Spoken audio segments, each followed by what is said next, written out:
Hey guys, what up? I want to give you guys a quick video on the deck that I was using to climb the 2024 World Championship qualifier.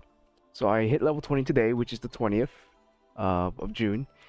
So I can start playing the secondary event to gain points and all that jazz. I don't think I will because Elden Ring is out, so I'll be playing that instead. But I at least wanted to make it to level 20, which I did with this particular deck here. And this is Labrynth. And I made a few changes to the deck since my last sort of big deck profile. So kind of want to show off what it looks like and how it ran. So I do admit, I think I got a little bit more luckier this time around, where I end up going first a little bit more often than usual. Probably about like a 55-60% of the games I played. This qualifier I went first, so that was pretty good. I think I'm almost always won if I went first, unless I bricked really hard or something like that. But for the most part, I think it did pretty well. So let's take a look at the deck. Pretty pretty I guess cookie cutter, right? So the only real card I want to talk about here is I think Arya's overperformed pretty good. There's a lot of times where she just comes out and makes like you use her, then they try to interact with your trap or your labyrinth effect. You just bring her out and she just puts a body on the board. Really good for just making Chaos Angel and your Link plays, or just being able to reuse her ability again to bring out maybe a lovely from hand, or if you had another big welcome or something that you wanted to use that turn. Really good. Nibiru did a lot of work too. Every time I did see Nibiru, I used it. There's one time, the one game I did lose using Nibiru was that I activated Nibiru. I was hoping he didn't have a Call by the Grave, so then I chained one of my furniture, discarded Nibiru, and he had Call by the Grave and hit my Nibiru. So that's the only game I think I really like kind of got unlucky doing that. There's always a risk, of course, but majority of the time they want to save it for like Max C or something, or you use Max C, Call by the Grave's already out of their hand. Other than that, I cut this to 2, namely because sometimes I open it in my hand way too often, or like multiple copies where I couldn't discard it. And so I said, okay, all right, I'll just cut it back to 2. It's like you don't really need it per se to win at all, and it doesn't really work that well with areas. So I went cut it down to 2, brings my total deck to 40. I wanted to play 1 Terrors of the Overroot here. The reason why I'm playing this particular card is just an additional way to trigger Lady and to get your furnitures if you have them in the graveyard. It's just a 1 card. If you have those cards already set up in your graveyard, you use Terrors and you can activate it and bring it back. And it's searchable via Silver Lady. And it's kind of the interesting interaction with the graveyard, and it's able to hit back row too, which is kind of nice. So that's why we have the 1 Terrors here. If you don't like Terrors, you could maybe up the Welcome Labyrinth to 3. I figured to have kind of a diversified back row trap lineup would be a good idea. Destructive Karma Cannon, really good. I made a couple of changes to the extra deck because I kind of realized it kind of conflicts with Destructive Karma Cannon just a teeny bit. So I'll talk about that in a second here. Outside of that, I think everything else worked out really well.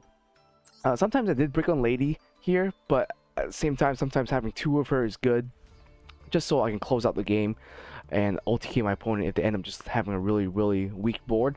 So I still think I'm going to stick with 3. Granted, she's a little weak to Max C. If you use your furnitures, then you activate Lady to summon her, they'll Max C you, so that's something you kind of have to watch out for. But she also saves you in the event that they try to OTK you. You have nothing on the board. You activate Big Welcome, bring a Lady back. They swing in for a bunch of damage. You summon Lady. You defend yourself, survive one additional turn, and then maybe you do something on the clapback. But yeah. So overall, the only card I might want to add in, just for more consistency, is the Pot of Prosperity. You can maybe add this in and make it 41, or cut out another card and play it. I just didn't want to play Prosperity just because I didn't want to draw it going second, namely because I just want to give myself, even if it's 1 or 2% higher chance of just drawing a trap card. That's what I decided to do. Alright, extra deck wise, nothing to really talk about. The one card I did take out was BLS. Well, BLS is good, and I made it a few times.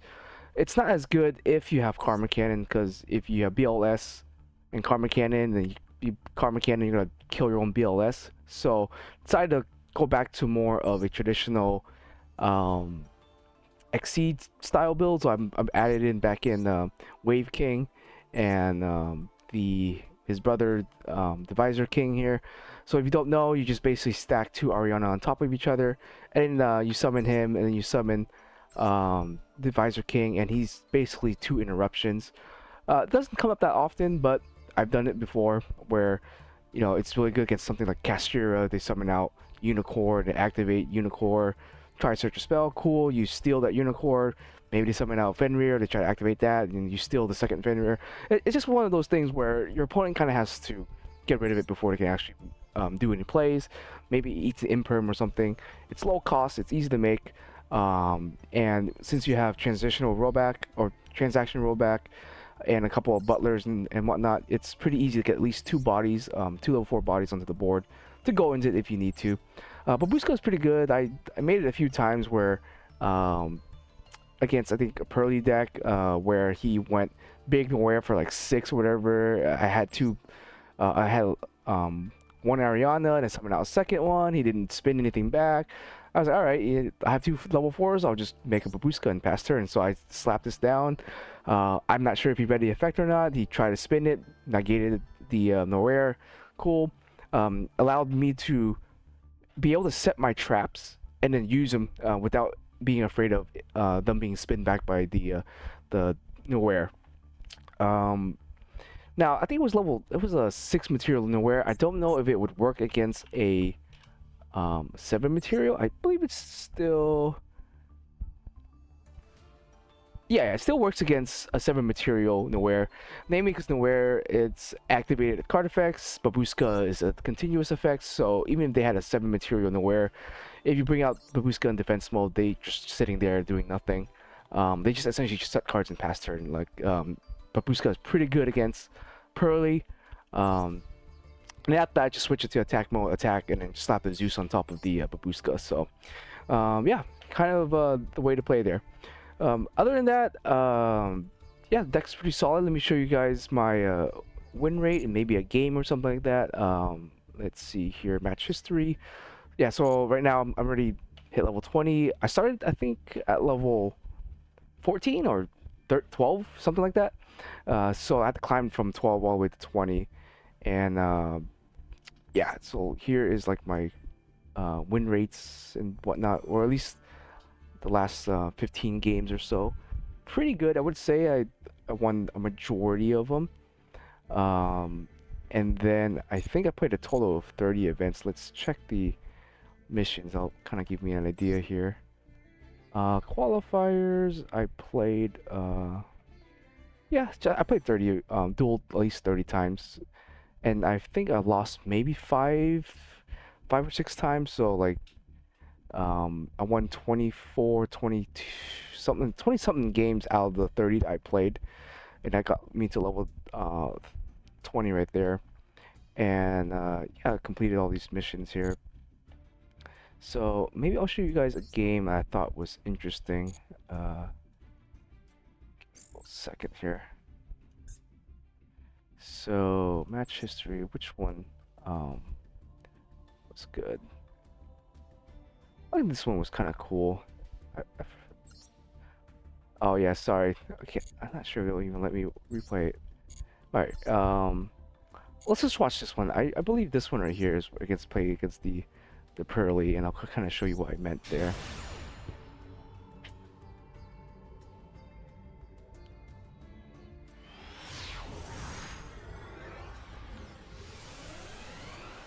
I think I did mess up a little bit, but regardless, I think it's still pretty good. So like right here, I go Arias first, set the big welcome, then you summon that, you activate her. He tries to impermit, respond to that with Arias, and then you activate big welcome. Here I bring out Lady, bring back Arias to dodge the imperm.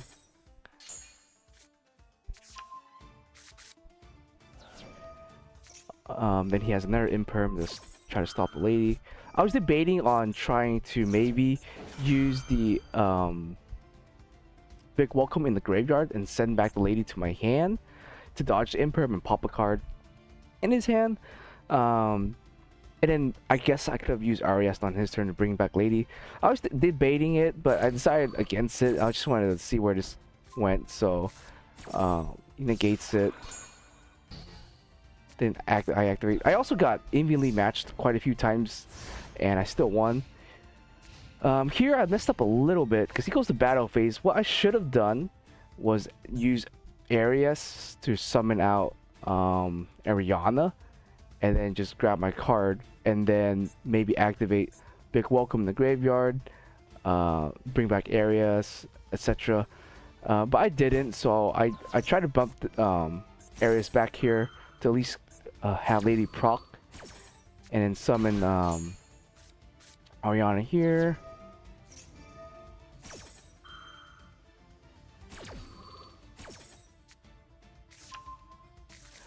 In hindsight, I could probably search something else for Chandelier. I end up hitting his evenly anyways, but he goes, he does his thing.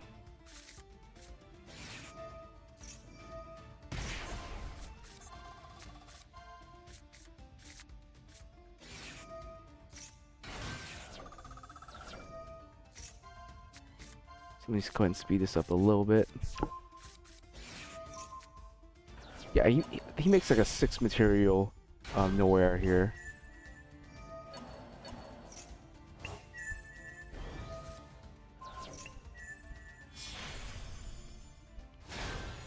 So I knew he was gonna spin it back anyways, but I had to at least try something, which was fine. And I think here is where I do the combo. So I added that to kind of baited it to him to see if he would do anything, because I think he was gonna save the material, thinking I was just gonna set the big welcome and pass. And I do that, and he tries to get rid of Babushka. It passes.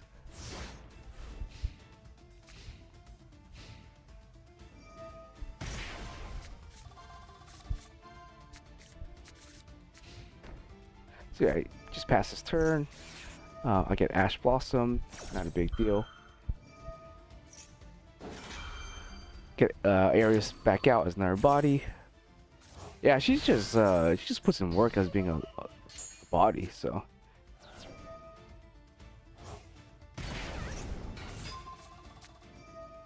Yeah, here I do that just to be able to trigger all these.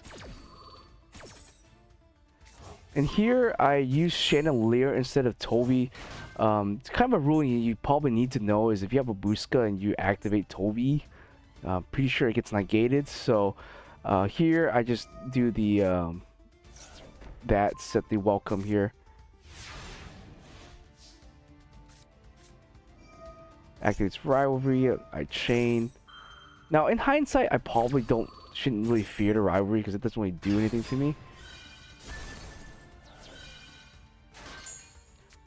I do that so I can proc the get anywhere off the board. And I might have messed up on what I brought out, but I'll, the Labrynth lady.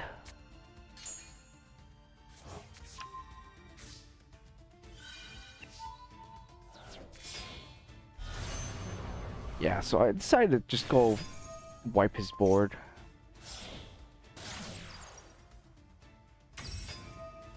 And at that, I'm not sure if that going into Mudcracker was a good idea. I probably should just left the Rivalry. It didn't matter. But I was getting greedy. I think I was going to try to go into Zeus here, but then I just realized I'm Fiend locked, so I couldn't go into Zeus anyways. So I just do some damage, clear out his board. And then set that, and then just pass. So, because of that mistake, my board state's a little bit weaker than what I wanted it to be. Yeah, I just use this just to see if I can just stop that.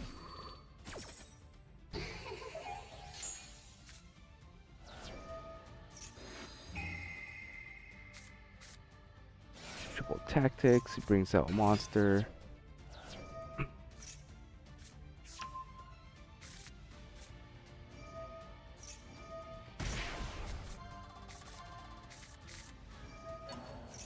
So I chain Big Welcome. I targeted that just to bounce it. Since they're hard once per turn, so I don't mind it going back to his hand. That way it allows me to trigger my furnitures again.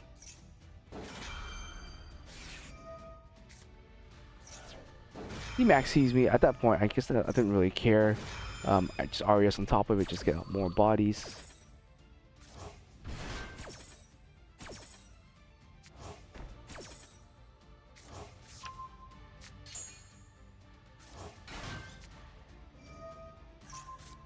He tries to bring out small Pearly.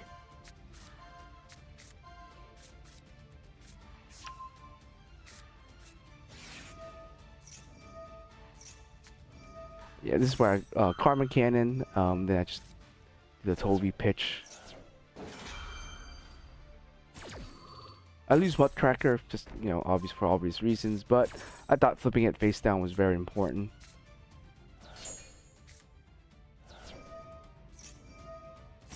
Then that allows me to trigger my Clue Clock and summon Lovely.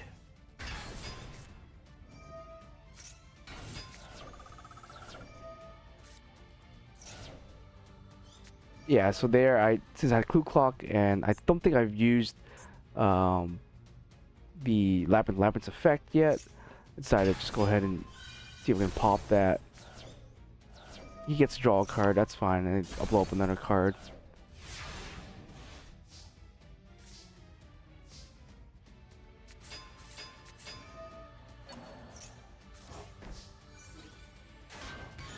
Yep, and then yeah, that's basically the game. I went from basically having essentially nothing in my hand to a full board of monsters, as you can kind of see there, how RES really put in a lot of work. And that's with me misplaying a few times too.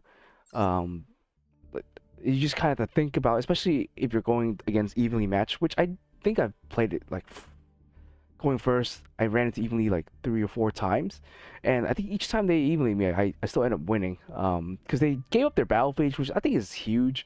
If you let Labrynth survive, like I don't think it matters all that much, as long as they don't have like 9k damage.